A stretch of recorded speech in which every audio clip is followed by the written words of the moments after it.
ইয়া ইবনে আদম আনফিক উনফিক alike, আনফিক উনফিক alike, হে মানুষেরা তোমরা খরচ করো, যাকাত প্রদান করো, তাহলে আল্লাহ রাব্বুল আলামিন বলছেন যে আমি তোমাদের উপরে খরচ করব। সুবহানাল্লাহ, কত বড় ফজিলত, কত নেকি যে আপনি যদি খরচ করেন, আল্লাহর রাস্তায় যাকাত প্রদান করেন, তাহলে আল্লাহ রাব্বুল আলামিন আপনার উপরে খরচ করবেন। এই কথা আল্লাহ রাসূল সাল্লাল্লাহু আলাইহি ওয়াসাল্লাম হাদিসে কুদসির মাধ্যমে বললেন।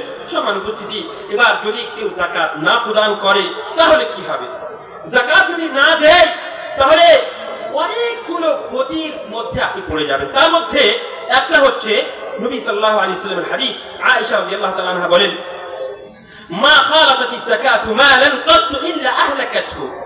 আপনি যদি আপনার মাল থেকে যাকাত না বের করেন, যাকাতের টাকাটা আপনার মালের সঙ্গে থেকেই যায়, তাহলে এই যাকাতের টাকাটা আপনার অন্য যে টাকাগুলো আছে 97.5% যে আপনার মাল আছে এটাকে নষ্ট করে ফেলবে। এটা হচ্ছে একটা বড় গুনাহ। তেমনি ভাবে আল্লাহ রাসূল সাল্লাল্লাহু আলাইহি ওয়াসাল্লাম হাদিসের মধ্যে বলছেন, ওয়ামা মানআ কওমুন যাকাত আমওয়ালিহিম ইল্লা মুনিউল কাতরা মিনাস সামা।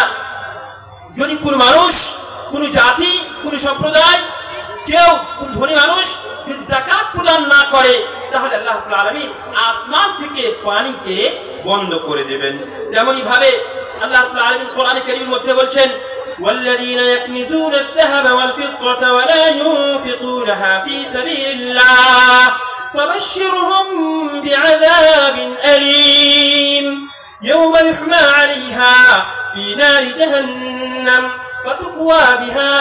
فتكوى بها جباههم وجنوبهم وظهورهم هذا ما كنزتم لأنفسكم فذوقوا ما كنتم تكنزون।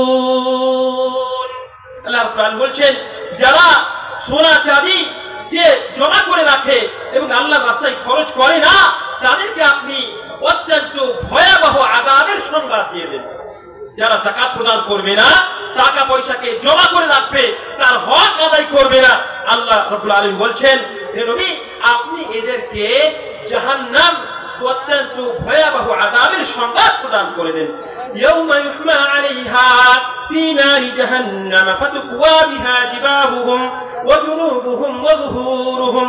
আপনার সমস্ত কিছুকে, আপনার পেশানিকে, কপালকে, আপনার পাশের হাড়কে এবং আপনার সমস্ত কিছুকে, পিঠকে এবং যা কিছু আপনি জমা করেছেন সমস্ত কিছুকে আপনার জাহান্নামে জ্বালানো হবে, আগুন তৈরি করা হবে এবং বলা হবে, এই যে তুমি মাল জমা করে রেখেছিলে, এর জন্য তুমি এই আযাবকে চাখো, আযাবের স্বাদ তুমি নাও, এই কথা সেই দিন বলা হবে।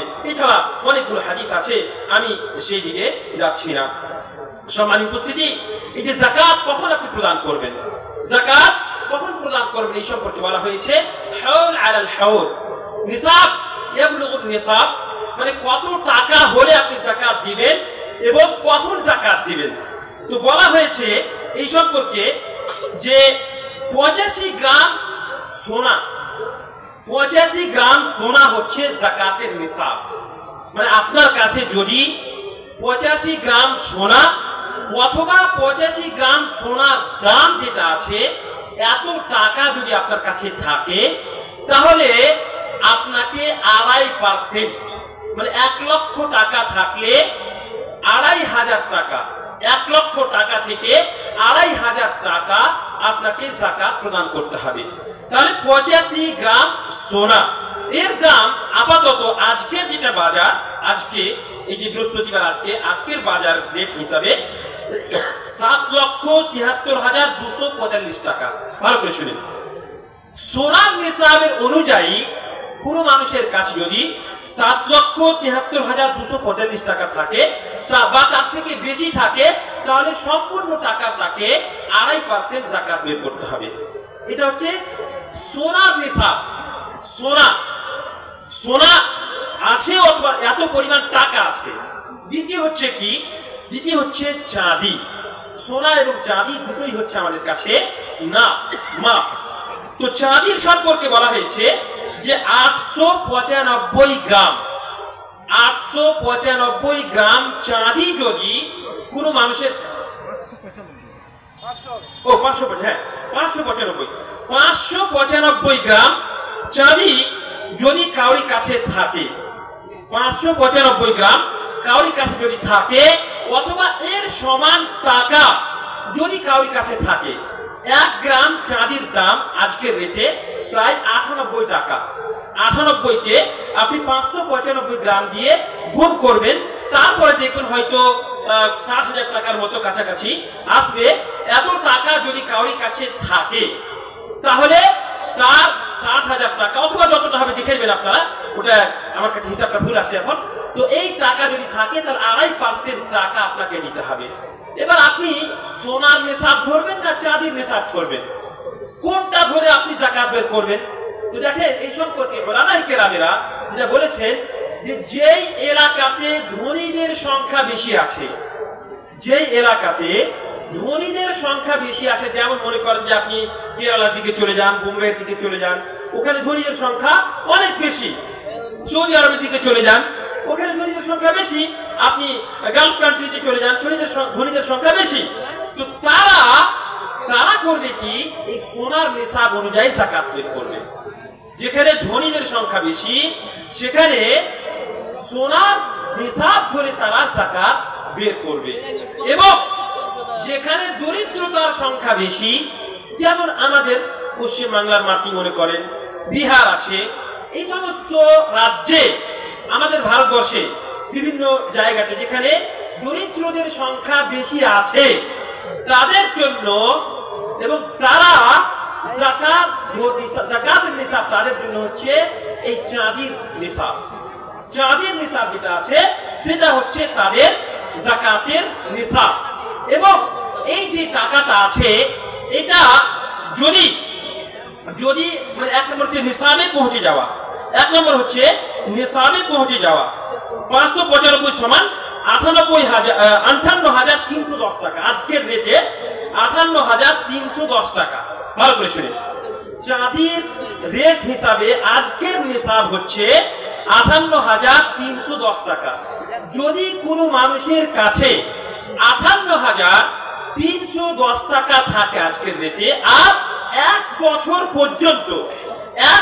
পর্যন্ত এই টাকাটা যদি কারোর কাছে থেকে যায় তাহলে তাকে 2.5% টাকা এখান থেকে বের করে দিতে হবে। এবং এই যে 8টা খাতা, ইন্নামাস সাদাকাতু লিল ফুকারা ওয়াল মাসাকিন ওয়াল আমিলিন আলাইহা, ফুকারা মাসাকিন আমিলিন আলাইহা মানে যাকাত যারা তুলতে যায় ইসলামিক দেশে যেমন আছে, ওয়াল আমিলিন আলাইহা ওয়াল মুআল্লাফাতি কুলুবুহুম, যারা নতুন ইসলাম গ্রহণ করেছে অথবা মনে হচ্ছে যে তাকে যদি টাকা পয়সা দেওয়া যায় তাহলে হয়তো ইসলাম গ্রহণ করতে পারে, ওয়াফির রিকাব আজাদ করার জন্য। এই সম্পর্কে বলছে কোন মানুষ যদি টাকা পয়সার কারণে জেলে ঢুকে থাকে তাহলে যাকাত দিয়ে তাকে সেই জেল থেকে বের করা যেতে পারে। ওয়াল গারিমিন, যারা ধারগ্রস্ত হয়ে আছে, ওয়াফি সাবিলিল্লাহ মানে জিহাদে যারা বেরিয়ে গেছে, ওয়াবনিস সাবিল এবং যারা মুসাফির আছে, এদের জন্য এই 8টা খাতা আল্লাহ রাব্বুল আলামিন কোরআনের মধ্যে বলে দিয়েছেন। এবং এই 8টা খাতাতে শুধুমাত্র যাকাতের টাকাকে খরচ করা যাবে, অন্য কোন জায়গাতে যাকাতের টাকা লাগা যাবে না।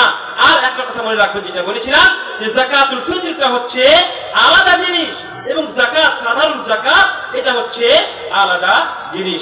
সকালে উপস্থিতি, যাকাতুল ফিতরের হকদার, একটা যাকাতের হকদার আপনাদেরকে বললাম যে এই 8 শ্রেণীর মানুষ, এই 8টা খাতাতে আপনি যাকাত আদায় করবেন, দিতে পাবেন, এরাই শুধু হকদার।